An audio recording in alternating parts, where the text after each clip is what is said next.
And our next speaker is Adam Kahane, who is the director of Reos Partners, an international social impact organization that partners with governments, corporations, and civil society organizations on challenges such as education, health, food, energy, environment, development, justice, and many more.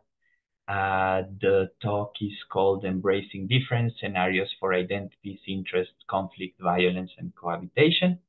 And thank you so much, Adam, for joining us. Feel free to share your screen. Thank you very much, Paulius. Do you see it properly? Yes. Yes, thank you.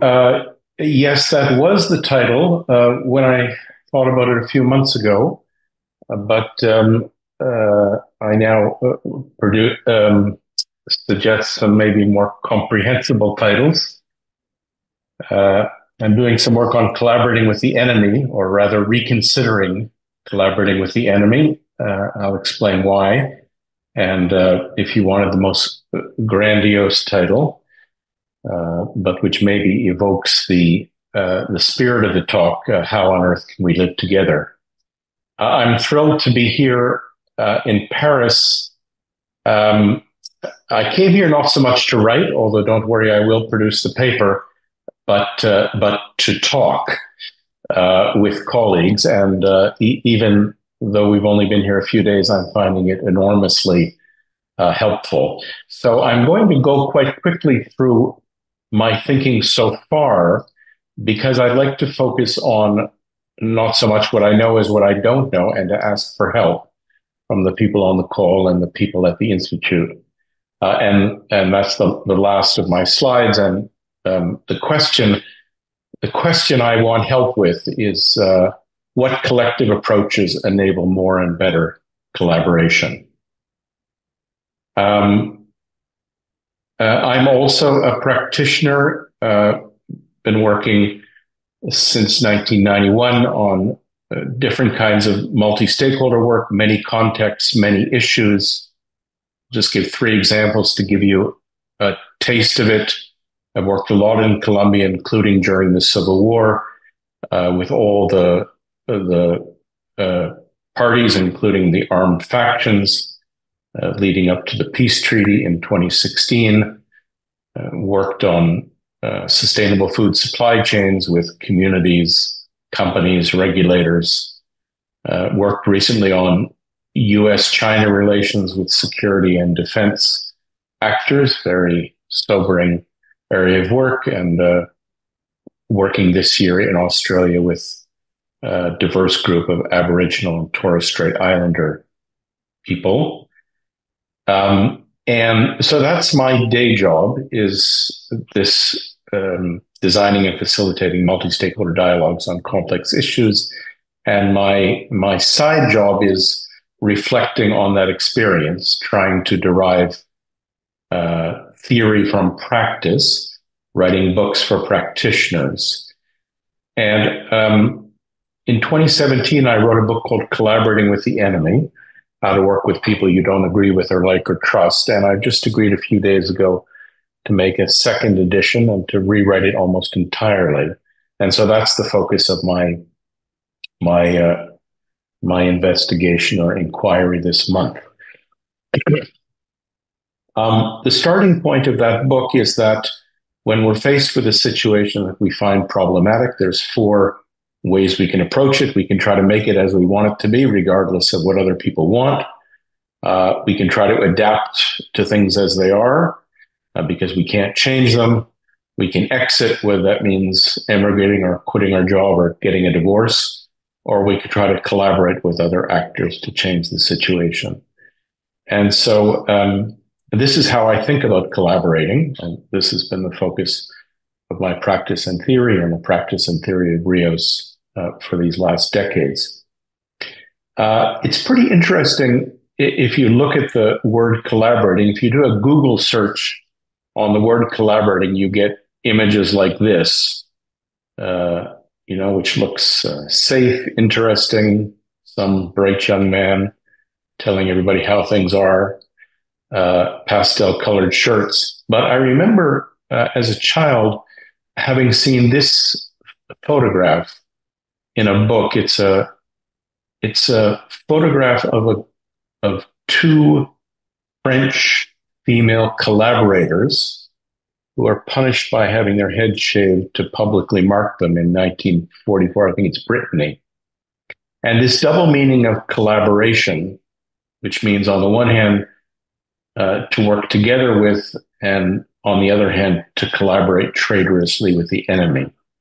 And I think this double meaning is very instructive. And the tension that I have discovered at the heart of all collaborative enterprises is, on the one hand, we think we might need to work with these other people in order to get where we're trying to go. And on the other hand, we're worried about doing so would require us to betray that which we hold precious. What I've been thinking about the last few days is this series of concentric circles between people with whom we're willing to collaborate. Christopher's presentation was almost all about people willing to collaborate with one another.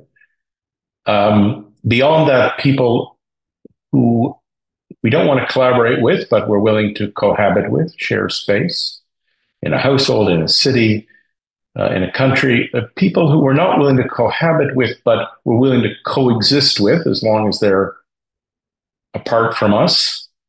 I started this work 30 years ago in South Africa, so that was the notion of apartheid, apartness. They can be here, but they must be over there. And then finally, people with whom we're not willing to coexist, who are our enemies, whom we must expel or eliminate. And what I'm trying to do in this rewriting of the book, Collaborating with the Enemies, is take more seriously enemies and the other concentric circles, and to ask, yes, how do we move the boundary between the people we're willing to collaborate with and the people we view as our enemies? And the tension I'm understanding is that there are certain forces driving us to collaborate. The primary one, at least in my experience, is we face challenges that require or demand collective action. One of my colleagues here at the Institute gave me the example of Nicosia, the divided Cypriot city of Nicosia. The cities aren't on good terms, but they need to collaborate to deal with sewage. There's many examples of that, including those related to the poly crisis, the collective action demanded by climate change. A second force driving collaboration would be, we're worried if we don't collaborate that there will be a war between us. There'll be a violent conflict. We have a lot of that in the world. And a third, which is very intriguing to me from my work the last few years with Indigenous people, especially First Nations in my home country of Canada, a sense that in a real way, we are all related. You'll know in North America, this term, all my relations, has very important ceremonial and spiritual significance. The idea that whether or not we get along, we're all related. So these are the forces driving collaboration, and the forces restraining collaboration or making it difficult or impeding it. There are real differences, not imaginary ones, disagreements, mistrust. There is what many of us are noticing: fragmentation, bubbles, tribalism, partisanship, polarization, demagoguery, even demonization. Those other people are not simply our opponents or our enemies, they're demons, devils. And how could we collaborate with the devil? We can't. And I guess another way to say that is identification only with my people. Here's where I've got to in the book, and here's what I want to get help with, and in this session and beyond.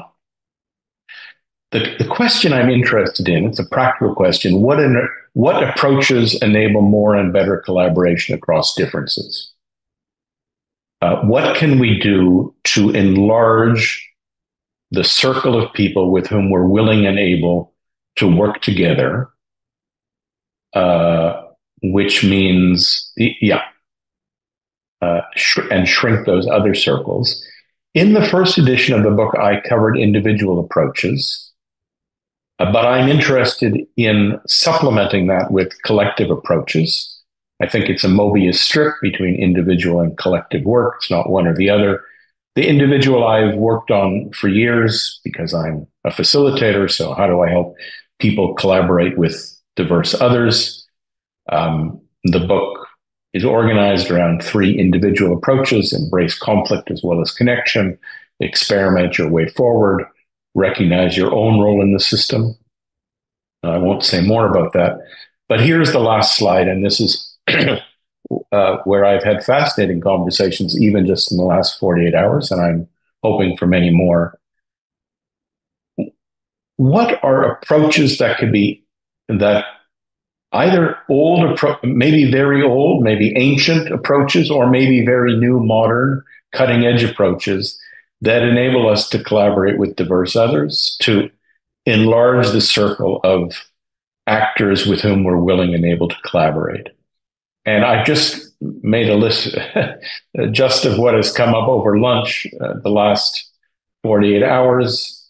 And I'm sure there's another way to think about this list. There's probably many more elements. There's probably other ways of thinking about it. But constitutions, agreements we make about how we're going to deal with the differences between us without killing each other. There are ways of organizing politically to collaborate with some against others or against a problem. There are regulatory systems, how we deal with differences.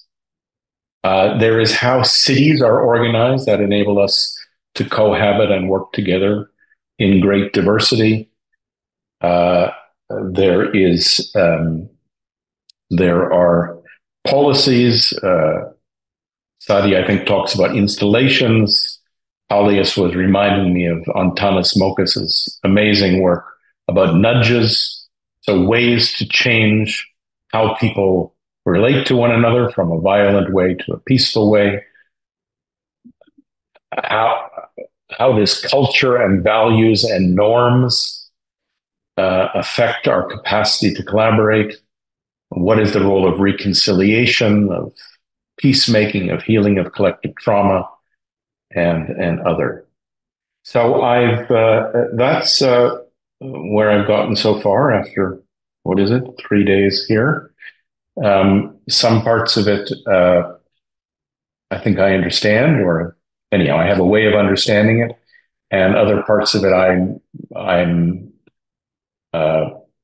trying to get my arms around.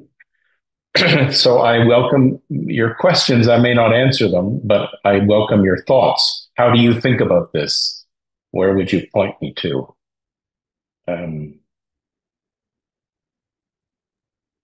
Wonderful. Thank you so much. Shadi.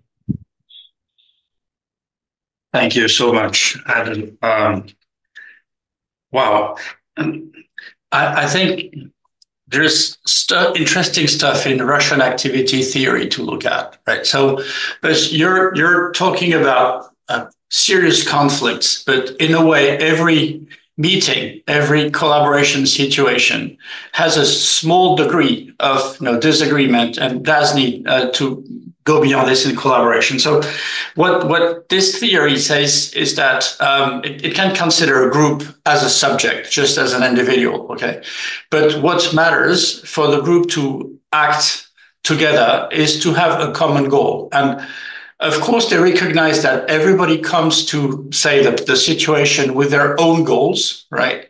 And they try mainly to manage these things. But some of these goals can be common, right?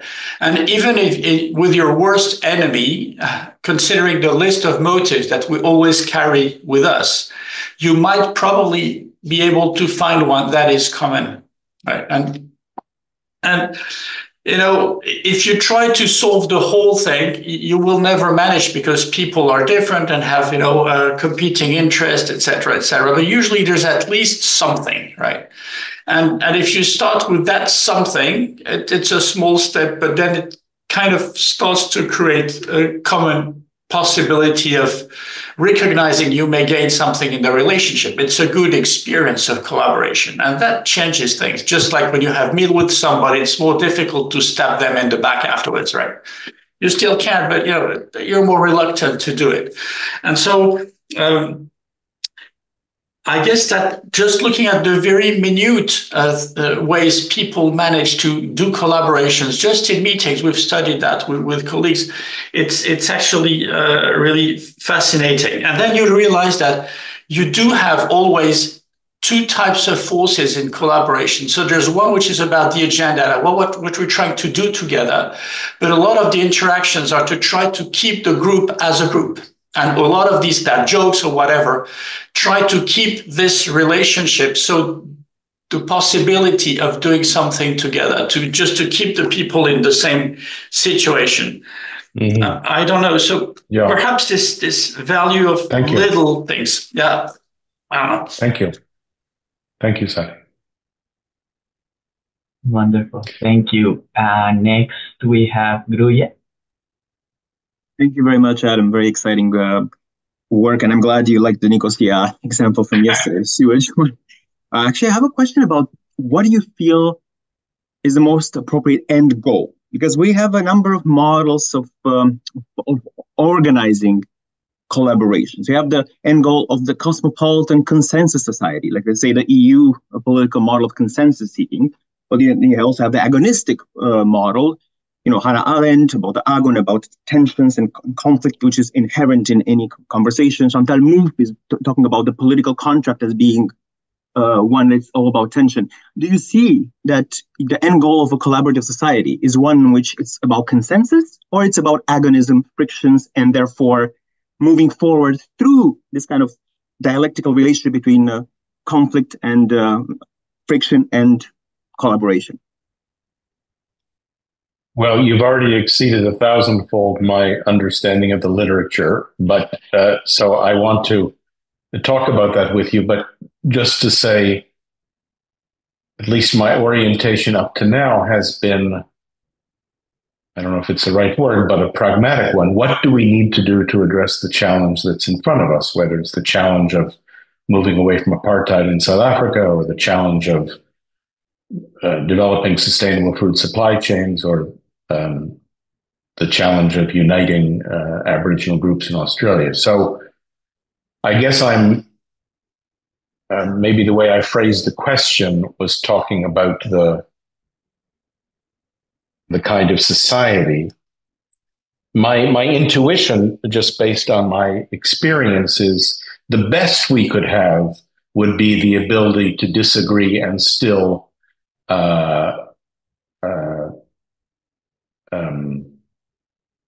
and still cohabit, rather than disagree and have to be apart or kill each other. So I think I said to you yesterday, Gruya, that President Santos of Colombia once said that the reason he thought the work there that we had done was so useful is because he realized that it is possible to work with people we do not agree with and will never agree with. So actually, I think that's the best case. So I'm interested in models of living with permanent difference and plurality, but I look forward to talking about it more. Angela.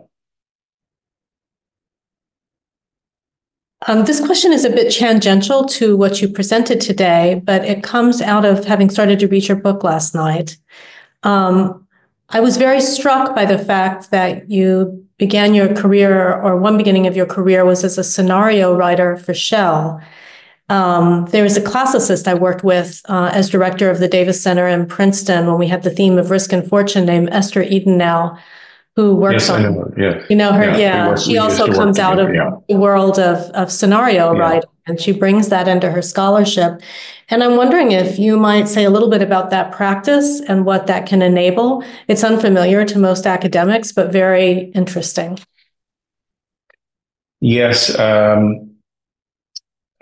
Yes. A lot of my work and Reos's work involves scenarios, and one of the books I put on the screen, Transformative Scenario Planning, explains that specific methodology. I think the interesting thing, and I see Kofi from South Africa who, on the call, who has some background in that as well, is the big surprise is that when scenarios are used not as a tool for forecasting the future or adapting to a future we can neither predict nor control, but as a way to co-create stories of what could happen in order to influence what does happen, this turns out to be a powerful way, even for actors who are literally at war, to be in the same room. And we're not talking about what should happen. We're talking about what will happen. We're talking about what could happen. And this turns out to be very productive. And many of the examples that I mentioned, the work in Colombia, the work in South Africa, the work we're doing now in Myanmar, use that methodology. So it's the same methodologically, it's the same as the corporate scenario method that I learned at Shell 35 years ago, but the purpose is fundamentally different.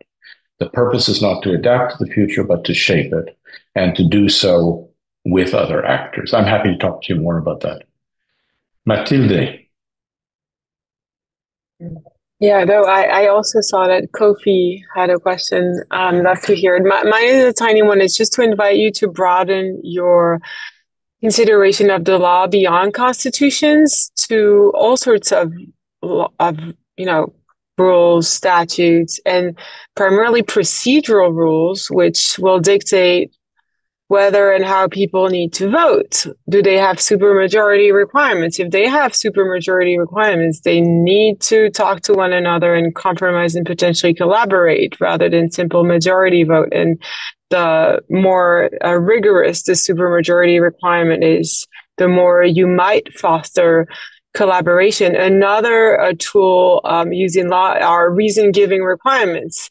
If a body of decision makers must give reasons for their decisions, they must engage in some sort of reasoned exchange, or ideally they should, and maybe even collaborate in producing a common set of reasons. So happy to talk more about this offline. Good. Paulius. Wonderful. Thank you. Yes, I see we have many questions. We will do Flavio, then Kofi, and then David, Jonathan, and Tini. Yeah, this is very interesting. We talked a little bit about it. And I can explain this in more detail, but a little bit what we found in the example of Antanas Mockus that you know, which as one of his most famous actions sent mime artists to the street to get people to follow traffic norms more. We collected like 100 citizen narratives and many press articles about it and so on.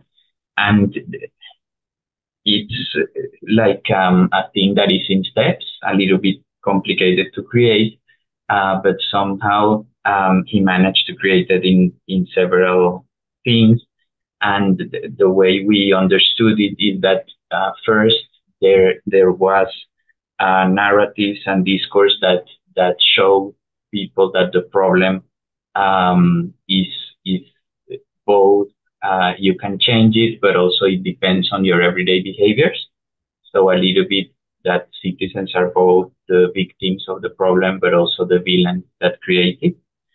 And then they created surprising actions like mime artists hired by the mayor's office that are public so that everyone knows that you saw the action. And that show that the thing that we're trying to change can be changed. And then a combination of gentle humor and mockery, and also giving people the possibility to correct others so that they can amend honorably. And the self-observation thing of being able to see others that are corrected and without you having to be corrected personally. Yeah. So yeah, we found many Beautiful. things, but it seems they managed to do a little bit the collective thing there. Thank you. Yeah. Thank you. Brilliant example. Flavio. Hi, Adam. Hi, everybody. So interesting, the identification as a force driving collaboration, because it connects to what is that define the fact that we can relate together. I know that is the what source of common relationship we have as a possibility. Very low, only myself for a narcissist, only my people for a nationalist, or only my business associate for a tycoon. And here's the question. You mentioned it. You said the collective trauma is a very powerful source of relationship in that sense. And this has to do with working with our own projection, our own shadows, in order to open up to others. And I was wondering, what other positive common sources of collaboration have you experienced as powerful sources of relationship that opens up to collaboration? Because from what I see, I'm very skeptical about values, corporate values and purposes. I see this not so strong as collective trauma indeed is, but I was looking for a positive example that can represent such a source. Well, I can think of two examples quickly, Flavio. First of all, this is actually very easy to do in a small group. It's very easy to, I've been in facilitated hundreds of groups that are together for a few days at a time. And it's easy for people to connect personally and see each other as fellow human beings. And I've written a lot about that, in particular, the power of storytelling, the power of going for walks together. So I think it can be reliably done in small groups, even among deep antagonists. I mentioned the work with US and Chinese officials last year. Overall, the work was extremely pessimistic, but the relations between the individuals were very warm. So it doesn't translate easily from the small group to the larger group. I guess the other example, which I don't think I could do justice, but I went to South Africa for the first time in 1991 and have lived there on and off ever since for more than 30 years. And to a large extent, not diminishing the many challenges South Africa has, but to a large extent, South Africans have modified their identity or enlarged their identity from own race group to a national identity, with, of course, many exceptions and imperfections. But I see it as an optimistic story, at least in that regard. Great to see you again, Adam. Long time. Listen, it's such a pleasure to see you. In fact, as you talk about South Africa, I'm now here in Pretoria, where I live. I've been here for almost 30 years, and I think I resonate, or at least what you say resonate with the kind of thing I'm experiencing. And I think your new book, in fact, on collaboration will be a huge success here, given the new government of national unity and that sort of fostering new collaboration under a great deal of tension.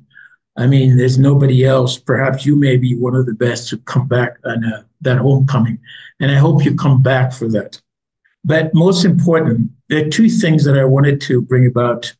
The first one is there's some kind of implicit assumption from your talk that we need to move from conflict to peace. But I'm just looking at the world and what I see, and I've seen for decades, it seems people are mostly collaborating from a peaceful environment to create more conflict. And I hope I may be wrong. It seems like it's a default behavior to collaborate toward conflict. I would like to hear from you about that.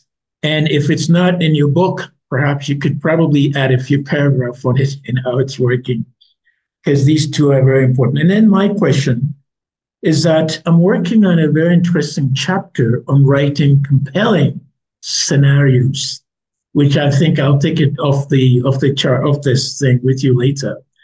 But the question is, based on your experience, on your long-term experience, what is the key ethical issues, the most important ethical issues that you faced in writing compelling scenarios? Thank you. Well, thank you, Kofi. And yes, we can take it offline, and I'll be back, Dorothy and I will be back in November. I think the example you gave of the governed national unity, for those of you who don't follow South African politics, it's very important. It's the first time since democracy in 1994 that the African National Congress did not have an outright majority. And this goes to what Matilda was saying. It wasn't that a supermajority was required, but a coalition was required. And furthermore, the constitutional requirement is that it be established in 2 weeks, which they succeed in doing, and it's still there several months later. We'll see how well it works. But South Africans were very grumpy about having to form a coalition. And I often said, well, you've done it much quicker than the Belgians, so it's not doing so badly. I think your point, Kofi, is very important, and I hadn't thought of it that way, that we're always collaborating with some people, never with everybody. And often we're collaborating in order to be against, well, maybe against a problem, but as often as not, we're collaborating to be against others. So I think you've put your finger on a crucial point that I think I could easily overlook, which is that often collaboration produces greater conflict or maybe greater oppression. So thank you for that reminder. I think on the scenario writing, I won't go into it now in the light of the time. David, you're on mute, David. Thank you very much. I found fascinating what you presented, and I'm not sure that I have a very clear question already to pose you, but there are a few reactions that I would like to share. The first is about the concentric schema that you showed us at the beginning. So I'm wondering if it is not too rigid. I mean, first, how are these concentric level completely irrelated, or they influence one another? I mean, there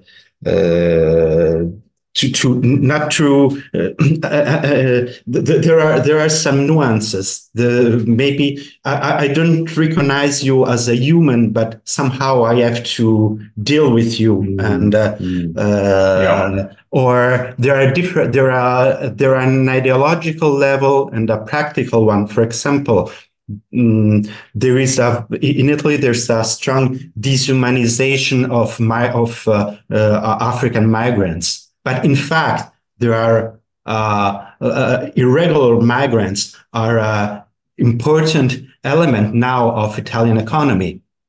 In different way, more exploited. For example, in the south, agriculture, more integrated in north, factors, but I mean, there is a, and the other thing, and here is something similar to what Coffee asked, there is a dynamic.